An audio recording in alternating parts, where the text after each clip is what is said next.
kung magiging boyfriend niyo si Sandro Marcos, papayag ba kayo? It's a yes for me.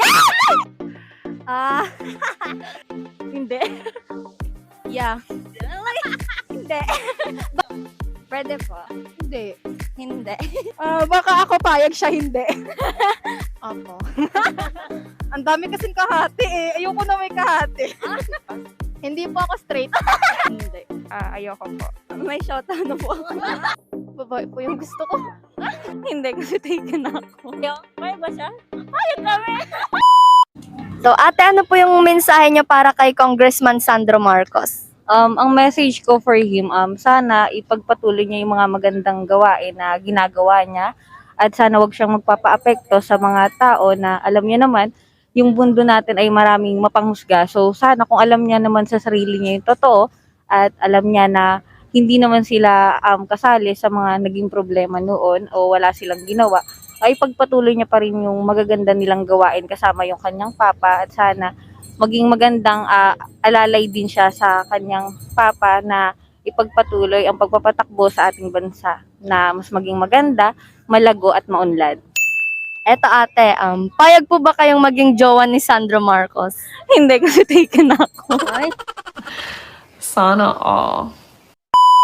Ate, anong masasabi mo kay Congressman Sandro Marcos?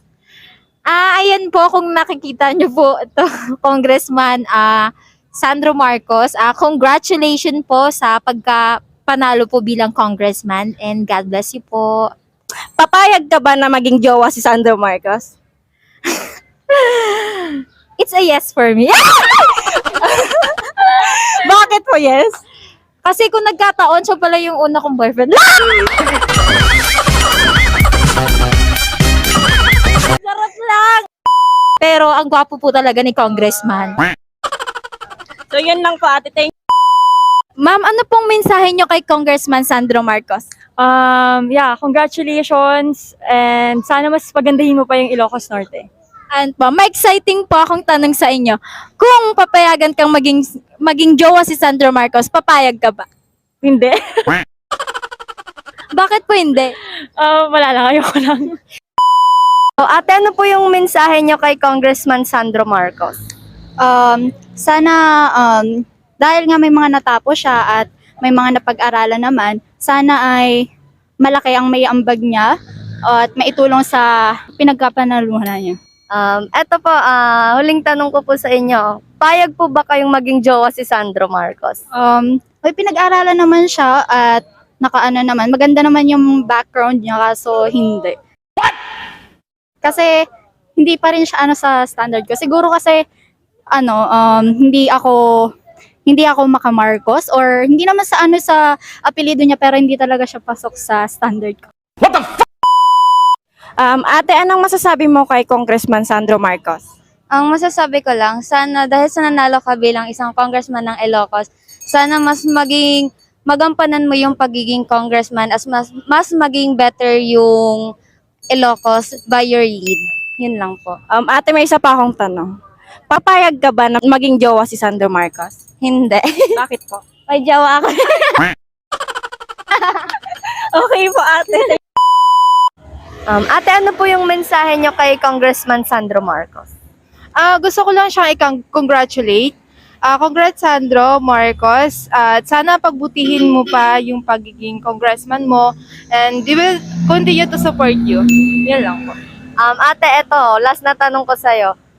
Kung magiging jowa ka ni Sandro Marcos, papayag ka ba? Ang dami kasing kahati eh. Ayoko na may kahati. Bongga yun. Okay tayo dun, te. So ate, anong mensahe mo kay Congressman Sandro Marcos? So yun, yung una ko mensahe sa kanya muna is congrats dahil siya yung nanalo bilang congressman. And galingan niya lang kung ano yung mga dapat gawin as a congressman and pagpatuloy niya lang din yung pagsuporta sa kanyang papa dahil isa na nga ding president. And yun, God bless and sana maging tagumpay siya as a congressman. Yan ate. So may isa pa akong tanong sa'yo. Kung magiging jowa ka ni Sandro Marcos, payag ka ba? Hindi. Bakit hindi? Alam naman natin madami nagpapantasya sa kanya kaya wala namang possible na maging jowa ko siya. And So ate, anong masasabi mo kay Congressman Sandro Marcos? Gusto ko siyang i-congratulate kasi siya yung pinili ng taong bayan para magpatuloy ng kalakaran niya sa Ilocos. So, ayun. So pangalawang tanong ate, payag ka ba na maging jowa si Sandro Marcos? For me po, ayoko po. Bakit po ate? Kasi for me, ayoko nang parang yung partner ko may sa politics ganun. Ate, ano po yung mensahe nyo kay Congressman Sandro Marcos? sana po sa sa pagkakapanalo niya, galingan niya po, tsaka gawin niya po, paularin yung kung saan man po siya nanalong lugar.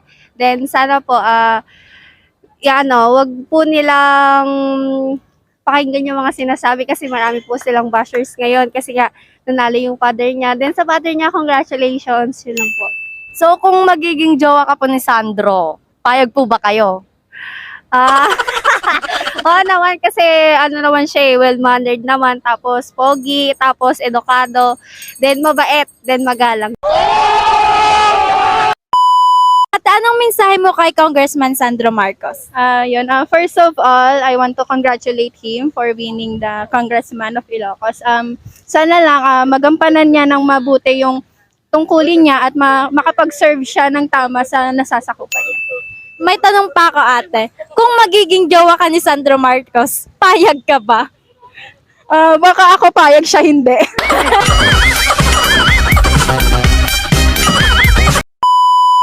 So ayan mga ate, anong masasabi nyo kay Congressman Sandro Marcos? Sana magampanan niya yung tungkulin niya as a congressman ng Ilocos, and I hope na maayos lahat sa pamumuno niya. Patuloy niya po yung pagiging mabait niya sa mga sambayanan. Sana po magampanan niya ng maayos yung tungkulin niya sa bayan. Sana po yung mga plans niya po matuloy pa po. Tapos maging mas maayos pa. Ganon din. Last question. So, papayag ba kayo na maging jowa si Sandro Marcos? Hindi po ako straight.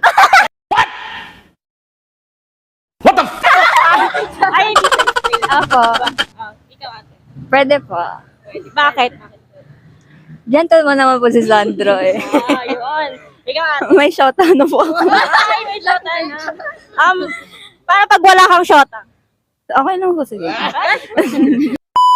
Ate, ano pong masasabi nyo kay Congressman Sandro Marcos? Masabi ko lang is sana magawa niya yung tungkulin niya as ano ba siya? Congressman sa Ilocos kasi deserve niyang manalo kasi nakikita namin na gumagawa siya ng plano talaga para sa lugar niya. So ate, kung magiging jowa ka ni Sandro, kung magiging jowa ka ni Sandro, papayag ka ba? Yeah. Bakit? Bakit? Siyempre, Sando na yan, di ba? Ba't tayo wag na no? Yes, na. At anong mensahe mo kay Congressman Sandro Marcos? Sana magampanan niya kung ano man yung tungkulin niya dito sa bansa natin at sana marami pa siyang matulungan, and congrats sa pagkapanalo niya. Eto ate, may exciting akong tanong sa'yo. Kung magiging, kung magiging jowa ka ni Sandro Marcos, papayag ka ba? Hindi. So ate, anong mensahe mo kay Sandro Marcos? For him, ang message ko is sana mabuti yung pagpapatakbo niya sa, kayo di ba, Ilocos? Sa Ilocos, yun lang. And sana marami siyang magawa and marami siyang matulungan ng mga tao at magampanan niya yung trabaho niya. Payag ka ba na maging jowa ni Sandro Marcos, ate? No, kasi may jowa ako. Ano pong mensahe nyo kay Congressman Sandro Marcos? Sana mapaganda ni Sandro Marcos yung Ilocos. Kung magiging jowa po kayo ni Sandro Marcos, payag po ba kayo? Opo. Sana all. Siyempre, Bakit po payag kayo? pogi. Matalino. Ayan po. Ano po yung mensahe niyo kay Congressman Sandro Marcos? Una po si ate. Sana maging maayos po yung pamamalakad niya. Ganun lang. Ikaw ate, anong mensahe mo kay Sandro, Congressman Sandro Marcos? Sana po yung mga sinasabi niya, tuparin niya po. Ganon. Sana pagbutihin niya po yung pagiging congressman. Yun lang po. Congrats. Okay, ito, huling tanong. Ikaw ate, papayag ka ba na maging jowa si Sandro Marcos? Babae po yung gusto ko. Uy, babae daw yung gusto niya. Ikaw ate, papayag ka ba maging jowa si Sandro? Hindi po. Ate, kung magiging boyfriend niyo si Sandro Marcos, papayag ba kayo? Payag ba siya? Payag kami! Ikaw ate, payag ka ba? Again, hindi po. Bakit hindi? Kahit taken na taken Hindi kasi din ako. meron na ako eh. Ano? Maging loyal tayo sa isa. Ang masasabi mo kay Congressman Sandro Marcos? Ayun, so based sa pagkamanalo niya, sana magawa niya yung trabaho niya na mabuti. And congrats din sa pagkamanalo niya. Yan. So, my last question pa ako sa'yo ate. Papayag ka ba na maging jowa si Sandro Marcos? Sakto lang, hindi ko siya type.